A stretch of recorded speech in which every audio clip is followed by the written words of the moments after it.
औज़ुबिल्लाहिमिनश्शैतानिर्रजीम बिस्मिल्लाहिर्रहमानिर्रहीम। अस्सलाम वालेकुम दोस्तों, मैं हूं मोफिन रज़ा और आप लोग देख रहे हैं 24/7 teachers online virtual student support services YouTube online और की टू सक्सेस। दोस्तों, आज की हमारी वीडियो CS601 डेटा कम्युनिकेशन की असाइनमेंट नंबर 1 से हवाले से है, जो कि अभी साल 2022 के लिए आई है। तो चलिए दोस्तों, हम असाइनमेंट को देखते हैं। इसमें हमें 2 केसेस दिए गए हैं। First of all we need to understand about the case, then we are able to answer the question. अब इसमें देखें, हमें केस 1 के अंदर दिया हुआ, suppose an international company E Com have 2 computer network section named as admin and employ. 2 जो है उसके सेक्शन है कंप्यूटर नेटवर्क के, एक एडमिन है एक एम्प्लॉयज है। The admin section consists of 21 computers which are directly connected with each other, provide efficient communication among computer। और जो आपका एडमिन सेक्शन है उसमें 21 कंप्यूटर हैं और वो डायरेक्टली एक दूसरे के साथ कनेक्ट है। Where as employees section contain 35 computer connected with the an intelligent central device. और जो एम्प्लॉय सेक्शन है वो सेंट्रल डिवाइस के साथ कनेक्टेड है और 35 कंप्यूटर हैं। To attend an online conference in another country, the network administrator has established an online video link in the employee section। एक कॉन्फ्रेंस अटेंड करनी है और उसके लिए जो एडमिनिस्ट्रेटर है वो एक लिंक एस्टेब्लिश करता है। अब इस केस को हमने जो है मद्देनजर रखना है और इसमें आगे जो है हमें एक टेबल दिया गया है। इसमें हमसे क्वेश्चन पूछे गए हैं और हमने इन क्वेश्चन का करना है आंसर। इसमें जो पहला है वो ये है कि identify the type of network topology use in computer network और इन एडमिन सेक्शन। अब देखें, एडमिन सेक्शन के जो कंप्यूटर हैं वो 21 हैं और वो डायरेक्टली एक दूसरे के साथ कनेक्टेड हैं और इसके अंदर कोई इंटेलिजेंस डिवाइस या सेंट्रल डिवाइस जिसको हम हब कहते हैं वो नहीं है। तो इस सिचुएशन में हमारी जो टोपोलॉजी बनेगी वो मैश टोपोलॉजी है। दोस्तों, इसके साथ मैं आपको बताता चलूं कि मेरे 24/7 टीचर्स ऑनलाइन के ऊपर जो है डेटा कम्युनिकेशन के लेक्चर भी अवेलेबल हैं। अगर आप दोस्तों ने जो है इस डेटा कम्युनिकेशन का सब्जेक्ट पढ़ना है और समझना है तो आप जरूर उस सीरीज को डेटा कम्युनिकेशन की जो है उसको विजिट करें, क्योंकि उसमें टेक्नोलॉजीज को भी जो है वो मैंने अच्छे से एक्सप्लेन किया और बाकी के भी लेक्चर हैं। इंशाल्लाह मैं और भी रिकॉर्ड कर रहा हूं तो वो भी बहुत जल्द आ जाएंगे। सेकेंड क्वेश्चन है, mention the name of an intelligence device use for connecting the computer in employ section with each other. अब यहां पे जो है हमने एम्प्लॉय सेक्शन की जो डिवाइस है उसका नाम बताना है जो आपस में कंप्यूटर को कनेक्ट कर रही है।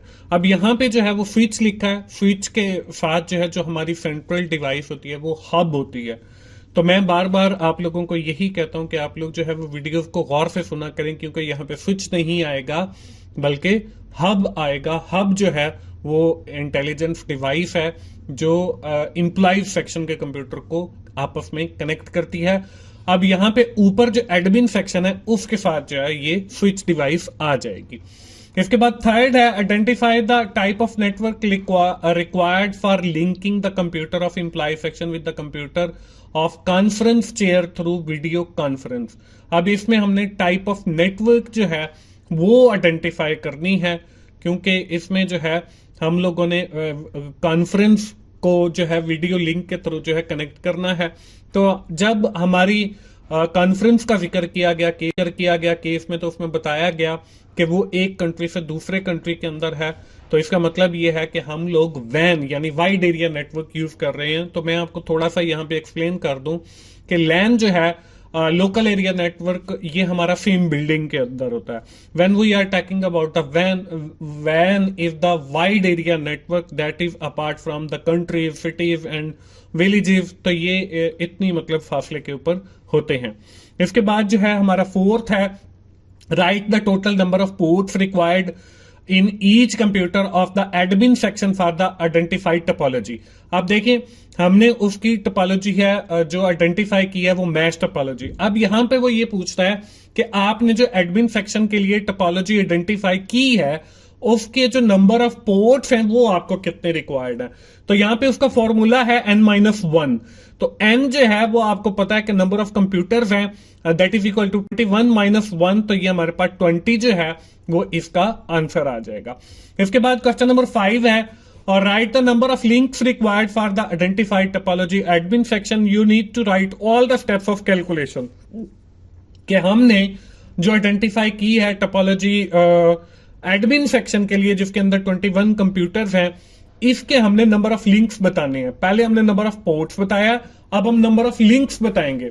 तो नंबर ऑफ लिंक्स का जो फॉर्मूला है वो है n × n-1 divided by 2। n जो है वो 21 कंप्यूटर है, तो 21 - 1 डिवाइडेड बाई 2, 21 आ गया। 21 - 1 जो है वो 20 आ गया, डिवाइडेड बाई 2 आ गया। जब हमने 20 को मल्टीप्लाई किया 21 के साथ, तो हमारे पास 420 आ गया। तो 420 को जो है हमने तकसीम किया 2 के साथ, तो वो हमारे पास 210 आ गया। तो इस तरीके से हमारा जो क्वेश्चन नंबर 1 है उसकी सारी रिक्वायरमेंट्स जो है वो कंप्लीट हो जाती हैं।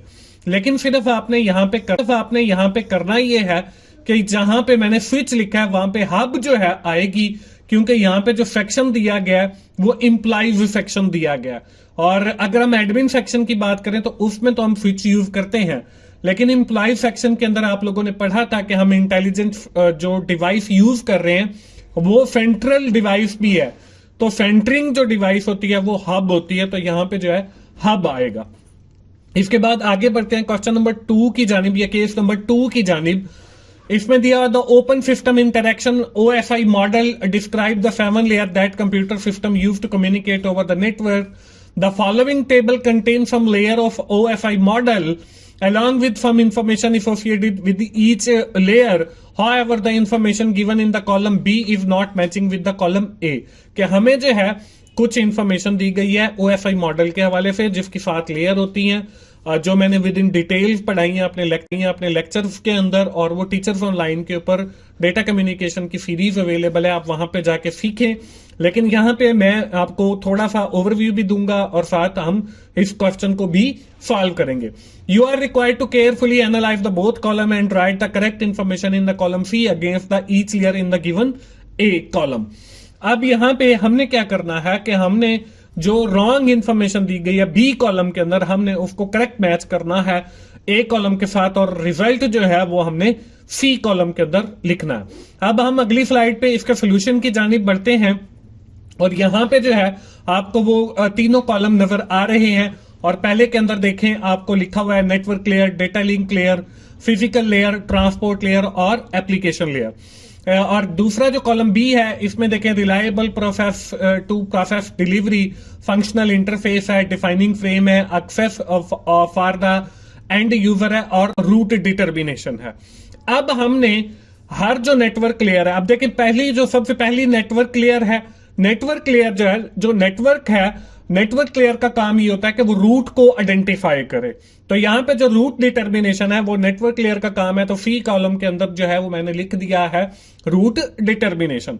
इसके बाद आ जाती है जी डेटा लिंक लेयर। अब डेटा लिंक लेयर का क्या काम है, वो है डिफाइनिंग द फ्रेम, कि वो जो फ्रेम का साइज है इसको डिफाइन करती है, जो आपके फिर मीडियम के ऊपर ट्रेवल करता है। तो यहां पे देखें सी कॉलम के अंदर मैंने डिफाइनिंग द फ्रेम डाल दिया। इसके बाद आ जाती है जी फिजिकल लेयर। फिजिकल लेयर का काम यह है कि फंक्शनल इंटरफेस, कि ये आपका इंटरफेस होता है जिसके थ्रू आपकी कम्युनिकेशन डन होती है। तो ये फिजिकल लेयर का काम है। तो यहां पे सी कॉलम के अंदर उसके सामने मैंने फंक्शनल इंटरफेस लिख दिया है। इसके बाद आपकी ट्रांसपोर्ट लेयर है। अब ट्रांसपोर्ट जो लेयर है इसका काम ही होता है कि आपका जो मैसेज है वो एक जगह से दूसरी जगह पे लेके जाए। तो यहां पे देखें reliable process to process delivery, तो ये हमारा ट्रांसपोर्ट लेयर का काम है। तो सी कॉलम के अंदर जो है वो मैंने reliable process to process delivery लिख दिया। इसके बाद आखिरी जो है वो है एप्लीकेशन लेयर। ये सारी लेयर्स जो है वो मैंने आपको बताया कि जो मेरा कोर्स है डेटा कम्युनिकेशन का वहां पे भी अवेलेबल है। इंशाल्लाह वहां से आपको काफी कुछ सीखने का मौका मिलेगा।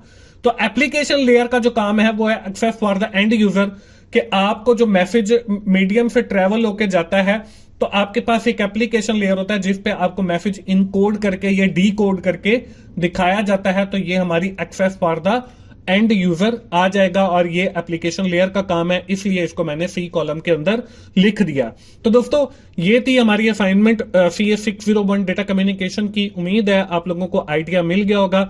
आज की वीडियो हम यही खत्म करते हैं और आखिर में मैं यही कहूंगा कि आप 24/7 टीचर्स ऑनलाइन को जरूर विजिट करें और वहां पे जो लेक्चर्स अवेलेबल हैं उनसे जरूर फायदा उठाएं। मिलती है दोस्तों अगली असाइनमेंट सॉल्यूशन की वीडियो के साथ। उस वक्त तक के लिए अल्लाह हाफ़िज़।